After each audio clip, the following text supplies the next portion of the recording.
কয়েকদিন আগেই ভারতবর্ষে পালিত হলো পবিত্র মহরম যাত্রা। গোটা ভারতবর্ষের বিভিন্ন জায়গা থেকে পাওয়া খবরে জানতে পারা যাচ্ছে এই যাত্রার সময় মিছিল থেকে প্যালেস্তাইনের পতাকা উড়েছে। চম্পারণ, গোপালগঞ্জ, মুঙ্গের, পাটনা, ইমামবাড়া, লোহারদাগা, জামশেদপুর, কানপুর, ফতেপুর সিকরি, দেউরিয়া, বিদার, হাসান, বারান, মতিহারি, শ্রীনগর, উন্নাও, এমনকি পশ্চিমবঙ্গের মুর্শিদাবাদেও মহরমের মিছিলে প্যালেস্তাইনের পতাকা উড়তে দেখা গেছে। হায়দ্রাবাদ। অন্ধ্রপ্রদেশে রাজনৈতিক পট পরিবর্তনের পর চন্দ্রবাবু নাইডুর সরকার তিরুমালা তিরুপতি দেবস্থানের শুদ্ধিকরণের কাজে উদ্যোগী হয়েছে। নাইডু সরকার মনে করে যে ভূতপূর্ব সরকার তিরুপতির অবমাননা করেছে। শুদ্ধিকরণের উদ্দেশ্যে শ্যামল রাওকে এক্সিকিউটিভ অফিসার এবং ভেঙ্কাইয়া চৌধুরীকে যুগ্ম এক্সিকিউটিভ অফিসার হিসেবে নিয়োগ করা হয়েছে। হায়দ্রাবাদ।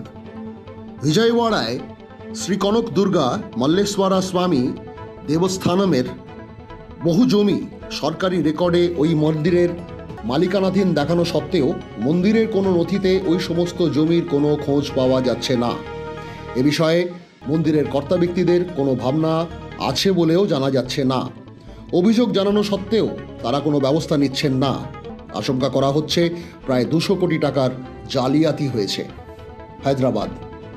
গুন্টুর জেলার পেডারাভুরে শ্রী ব্রহ্মরম্ভা মল্লেশ্বরা স্বামী দেবস্থানে গত সোমবার মধ্যরাতের পর এক দুঃসাহসিক ডাকাতির ঘটনা ঘটে। খবরে প্রকাশ, দুষ্কৃতীরা গর্ভগৃহের তালা ভেঙে ঢুকে সোনার তৈরি 4টি হাত, পা, চোখ সহ অন্যান্য গয়নাগাটি চুরি করে। গর্ভগৃহ থেকে রূপোর তৈরি প্রায় 10 লাখ টাকা মূল্যের অন্যান্য সামগ্রীও খোয়া গেছে। খবরে প্রকাশ। নতুন দিল্লি।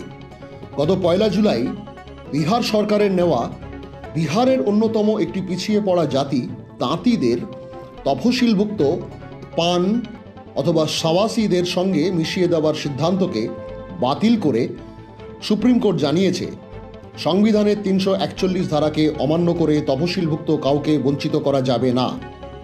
কলকাতা। চোপড়া ফুলবাড়িতে ক্যাঙ্গারু কোর্টের ঘটনার পর আরও 2টি সালিশি সভায় গণ অত্যাচারের ঘটনা সামনে এসেছে। মালদা এবং দক্ষিণ 24 পরগনায় ঘটনা দুটি ঘটেছে। খবরে প্রকাশ, সোনারপুর অঞ্চলের তৃণমূল কর্মী জামাল উদ্দিন সর্দার একটি সালিশি সভায় মহিলাদের পায়ে লোহার বেড়ি পরিয়ে অত্যাচার করেছে। 12 জুলাই পুলিশে অভিযোগ দাখিল করার পর ঘটনাটি সবার নজর কেড়েছে। চণ্ডীগড়। হরিয়ানা সরকার অগ্নিবীর জওয়ানদের জন্য সরাসরি 10% চাকরি সংরক্ষণ করার সিদ্ধান্ত নিয়েছে। পুলিশ কনস্টেবল, মাইনিং গার্ড, জঙ্গলরক্ষী, জেল ওয়ার্ডেন পদে সরাসরি নিয়োগ করবে। খবরে প্রকাশ।